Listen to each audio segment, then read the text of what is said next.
Pais amados, hoje nós vamos estar falando um pouquinho sobre Jabes. Jabes ele é citado só 2 vezes na Bíblia.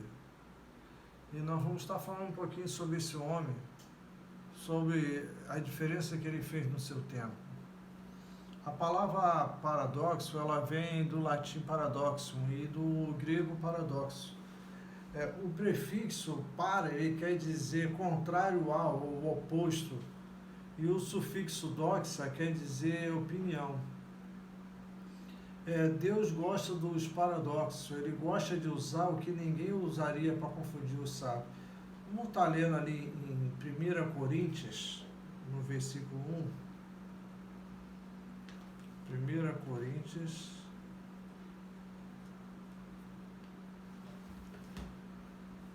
versículo 1. 1 Coríntios, capítulo 1, versículo 27 ao 29. Livro de 1 Coríntios, capítulo 1, versículo 27 ao 29, ele diz assim: mas Deus escolheu as coisas loucas deste mundo para confundir os sábios. E Deus escolheu as coisas fracas desse mundo para confundir as fortes. E Deus escolheu as coisas vis deste mundo e as desprezíveis, e as que não são para aniquilar as que são, para que nenhuma carne se glorie perante Ele. Deus, nessa noite nós lhe pedimos, vem falar conosco, Pai, e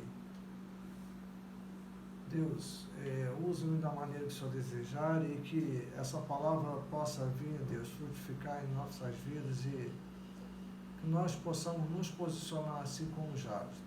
Te louvamos por tudo em nome de Jesus. Como eu estava falando, Deus gosta de paradoxos, né? E Ele gosta de usar isso, como nós vimos ali no texto. E nós podemos ver isso também lá no livro de 1 Crônicas. Os primeiros 9 capítulos desse livro, eles são formados por genealogias. Eu sei que para muita gente isso é chato, não gosta de ler genealogia, mas ali que você consegue ver a descendência realmente, né? Da onde ele vem. E nós vemos nesse momento Jabes, ele é um homem que ele é citado em meio a esses 600 nomes que estão nesse capítulo dos 9 primeiros livros ali de Crônicas. No meio de todos eles, Deus escolheu um homem para receber um reconhecimento especial. E seu nome é Jabes. Há apenas 2 versículos na Bíblia em toda a Bíblia que fala sobre esse homem, mas ainda assim ele recebeu uma menção honrosa, que colocou ele acima daqueles 600 pessoas, porque Deus disse que esse homem se diferenciou dos outros. E o que será que ele fez para que Deus o visse dessa forma? O que ele fez para que seu nome fosse preservado por mais de 4.000 anos? Jabes, ele significa, com muitas dores, odeia a luz, e ele pertencia ali nessa genealogia, nós podemos ver a descendência de Judá. Apesar do significado do nome ser nada encorajador, ele revela sofrimento, dificuldade na sua vida. Foi totalmente diferente. Historicamente, esse homem viveu quando Israel ele retornou da sua própria terra para a sua própria terra depois de ser dominado por um povo inimigo. Ou seja, ele sobreviveu a dias difíceis e foi alguém que colaborou com a reestruturação do próprio país. Ser privado de morar na sua própria terra por um tempo não foi desculpa para ele. Seu segredo era o seu relacionamento com Deus. Em 1 Crônicas, capítulo 4, versículo 10, eu vou falar alguns aqui, tá, irmão, para ganhar tempo. Está escrito lá, 1 Crônicas 4, 10. Jabes orou ao Deus de Israel: abençoa-me e aumenta as minhas terras, que a tua mão esteja comigo, guardando-me de males e livrando-me de dores. E Deus atendeu o seu pedido. Esse é o grande paradoxo. Deus ouve e atende o pedido de um homem que aos olhos da sociedade é completamente desonroso. E não só isso, mas o leva a ser destaque entre os 600, como o que ajudou na reestruturação da nação, quando ninguém esperava absolutamente nada dele. Assim, a história de Jabes, nós podemos ver 3 características. Ele se vê como Deus o vê. E muitas vezes nós pecamos porque Deus não vê de uma maneira e nós nos diminuímos, ou nos colocamos acima do que Deus está nos vendo.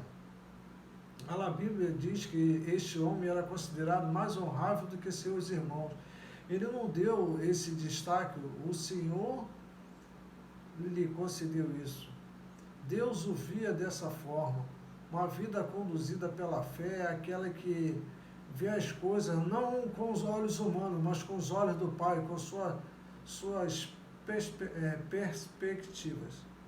Os cristãos, eles precisam, amado, nós cristãos, sem quem o Senhor nos chamou para ser, mas parecido com Cristo, isso é viver um paradoxo, porque não é possível ser atingido por capacidade própria. É preciso que ter comunhão com o Espírito Santo.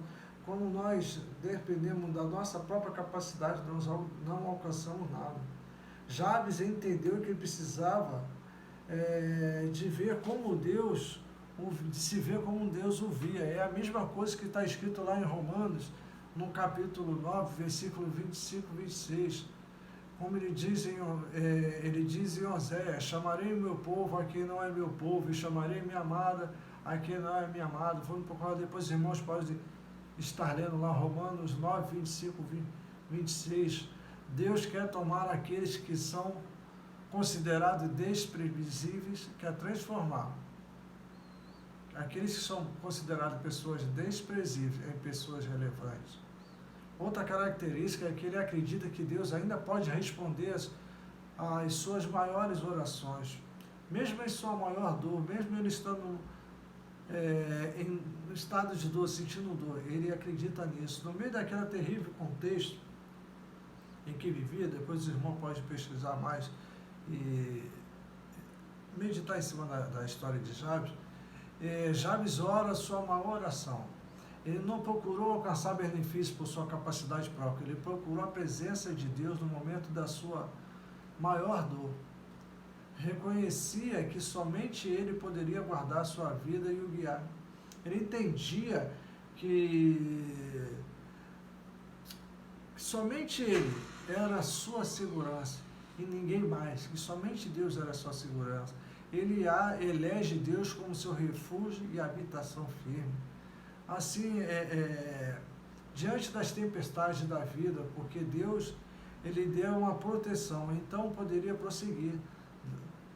E é assim conosco. Deus não dá essa proteção e nós podemos estar seguindo, porque ele vai ser o nosso refúgio e fortaleza.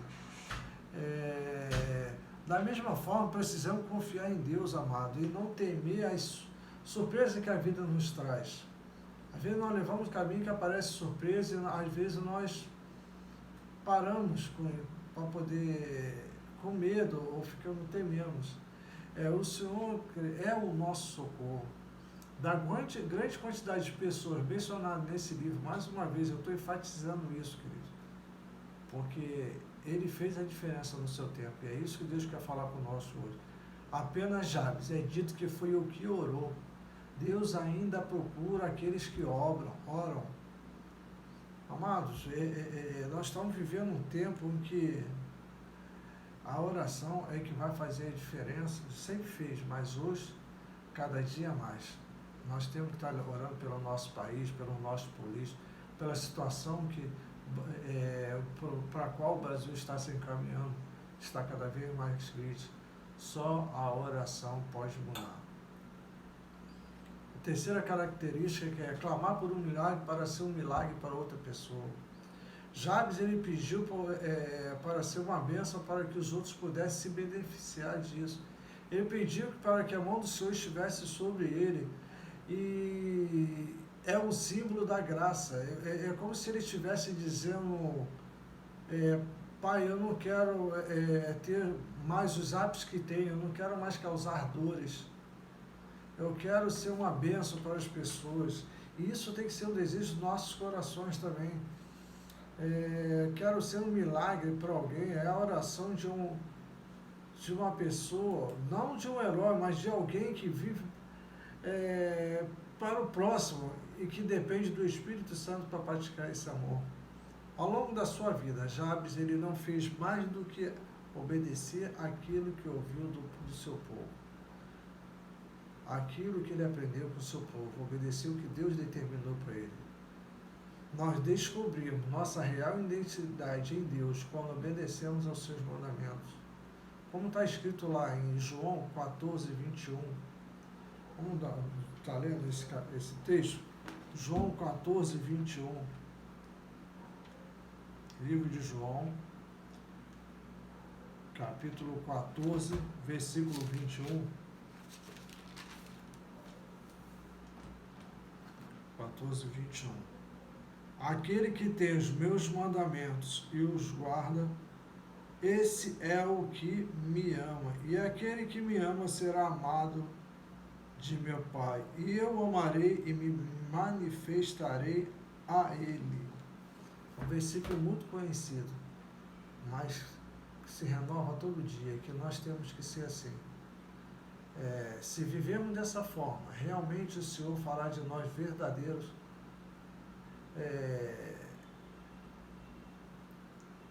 não heróis, heróis paradoxais, mas pessoas que farão diferença no seu tempo, como hoje.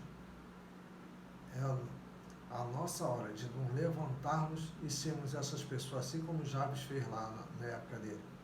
E daqueles que ninguém esperava nada, nações serão levantadas. Amados, o mundo ele está aí, tudo está se desenhando para a volta de Cristo e nós temos que estar nesse momento nos posicionando como igreja. A igreja tem sido, não falo, aqui quando eu falo como igreja, eu não falo a igreja de Irajá, tá? Eu falo como igreja, a igreja de Cristo. Chegou a hora de nós nos levantarmos. Quantas vezes eu mesmo já vim aqui e falei isso, quantas vezes isso tem sido falado através dos nossos pastores, daqueles que trago a palavra aí, seja aqui nas terças e quintas, seja lá no domingo. E o que nós temos feito, o que a igreja tem feito nesse tempo. Olha aí agora, já estão querendo a perseguição vindo, que é mais um sinal, está na Bíblia, amados. Agora é a hora que você vai ter que se posicionar, ou você é de Cristo ou não é, ou você é com Ele ou contra Ele. Que Deus fale no seu coração nessa noite, assim como falou no meu. Que quando chegar no céu, naquele grande dia, Deus possa falar, aquele ali, aquele ali fez a diferença no seu tempo. Entre. E nós chegaremos lá e viveremos na eternidade.